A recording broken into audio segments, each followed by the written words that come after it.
Auzubillahi minasyaitonirrajim. Assalamualaikum warahmatullahi wabarakatuh.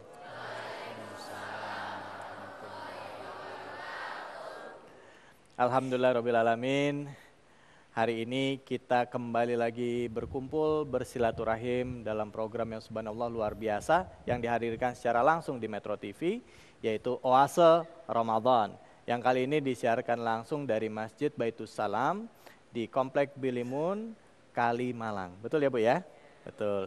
Dan pada kesempatan kali ini kami akan mengajak ibu-ibu, bapak-bapak, adik-adik dan juga anak-anak yang ada di sini untuk kembali lagi kita mengkaji apakah ibadah kita sudah benar kita laksanakan. Nah, sudah tepat sekali pada kesempatan kali ini bersama kita sudah hadir Bapak guru kita ya, guru kita ini Ustadz Abu Sangkan. Assalamualaikum Ustadz. Waalaikumsalam warahmatullahi wabarakatuh. Sebelum kita masuk ke Ustadz, saya ingin mempertanyakan kembali nih komitmen kita sebagai umat muslim. Ya, pada saat sholat, kita seringkali mengucapkan apa? Inna sholati wa nusuki wa mayahya wa mamati lillahi rabbil alamin. Apakah sudah sholat kita, ibadah kita, hidup kita hanya untuk Allah? Nah, tema kita ini pas banget untuk dibahas sama Ustadz Abu Sangkan. Untuk itu langsung saja kami persilahkan. Ustadz, Fadol. Langsung Ustadz. Assalamualaikum warahmatullahi wabarakatuh. Apa kabar semuanya? Ini adik-adik dari mana? SMK Kapin. Tetangga kita dong ya. Aku tinggal Jati Bening di Kapin deket kan. Ibu-ibu dari Komplek Bilimun, kompleks sini. Bapak-bapak juga. Bapak sudah lama loh nggak ngundang saya ini. Dulu saya dengan Pak Yuslam.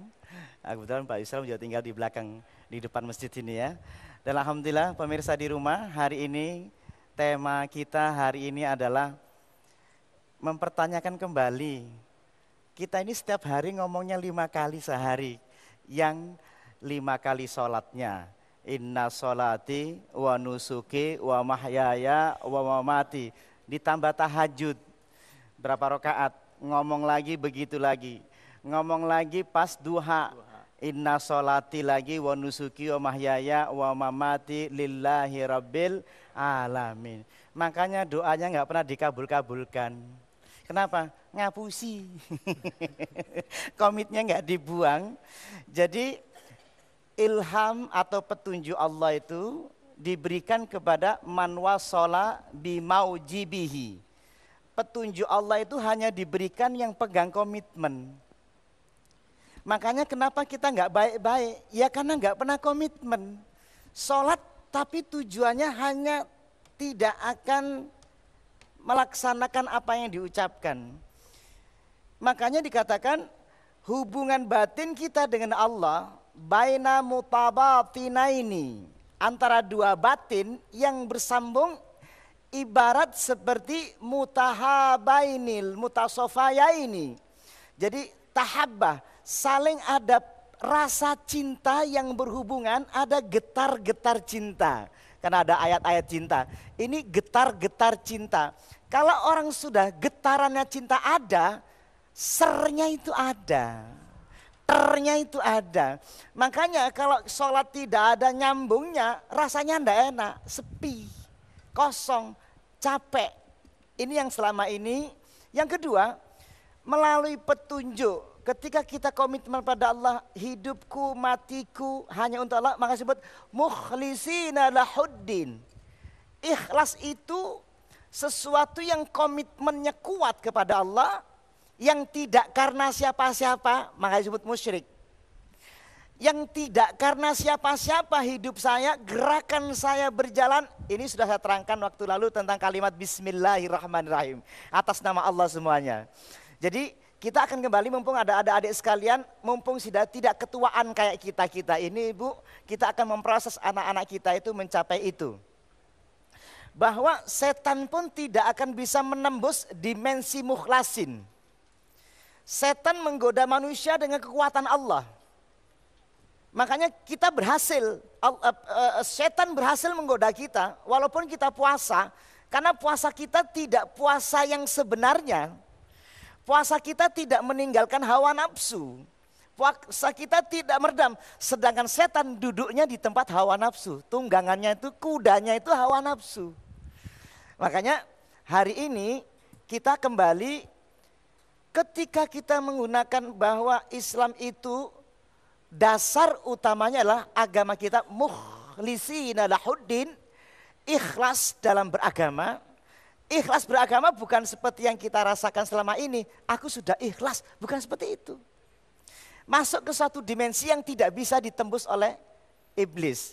Fabi izzatika la'uyannahum ajma'in illa ibadaka minhumul mukhlasin. Ya Allah, aku akan goda manusia, tapi aku tidak akan mampu menggoda manusia, orang-orang yang ikhlas di dalam menjalankan agamanya. Itulah nanti Mas David kita akan perdalam lagi. Ya, kita akan perdalam lagi seperti apa orang-orang yang ikhlas. Nah, bentuk komitmen seperti apa juga yang harus kita terapkan. Soalnya selama ini mungkin, termasuk diri saya sendiri gitu, kita sering baca di setiap sholat, inna sholati wa nusuki wa mahyaya wa mamati, tapi semua hanya di mulut. Tapi begitu dalam kehidupan kenyataan, kita lebih mendahulukan Tuhan-Tuhan yang lain. Atasan kita, bos kita, dan yang lainnya. Jangan kemana-mana, tetaplah di Oasa Ramadan. Kita kembali lagi di Oasa Ramadan. Nah, memang suasana menjelang waktu berbuka ini suasana yang sangat mendebarkan. Apalagi kalau udah menjelang weekend ya, kayak begini biasanya orang-orang banyak menantikan bisa berkumpul dan berbuka puasa bersama keluarga di weekend ini, Sabtu Minggu. Khususnya buat orang yang sibuk dari hari Senin sampai hari Jumat ya. Nah, pada kesempatan kali ini buat Anda yang baru bergabung ya, mungkin saat yang tepat juga untuk berbagi ilmu dengan Ustadz Abu Sangkan. Tadi Ustadz Abu Sangkan sempat berbicara mengenai bagaimana kita bisa meningkatkan keikhlasan dalam beribadah kita dan juga bagaimana mewujudkan komitmen yang kita ucapkan pada saat kita sholat. Inna sholati wa nusuki wa mahyaya wa mamati lillahi rabbil alamin. Silakan Ustaz, lanjutkan. Kalau kita mau gampang-gampangan, ilmunya nggak usah tinggi-tinggi. Kalau bicara mau iman-imanan, nggak usah terlalu langitnya, terlalu panjang-panjang untuk mengetahui Allah itu ada sebenarnya. Cukup perhatikan lubang hidung kita aja, Pak. Betul apa enggak? Seandainya kita itu nggak dikasih lubang hidung, jelek sekali, nafasnya gini tak. Saya itu kadang-kadang melihat, kok kita ini sama Allah itu kok biasa saja ya. Kok nggak greget, imannya itu nggak sampai greget gitu loh. Kita sama Allah itu sholatnya aja sudah nggak greget. Allah, saya katakan tadi, kalau kita dibuat seperti itu, mau apa? Gitu kan? Ya betul. Saat sekarang kita masih sehat, kita masih bisa santai.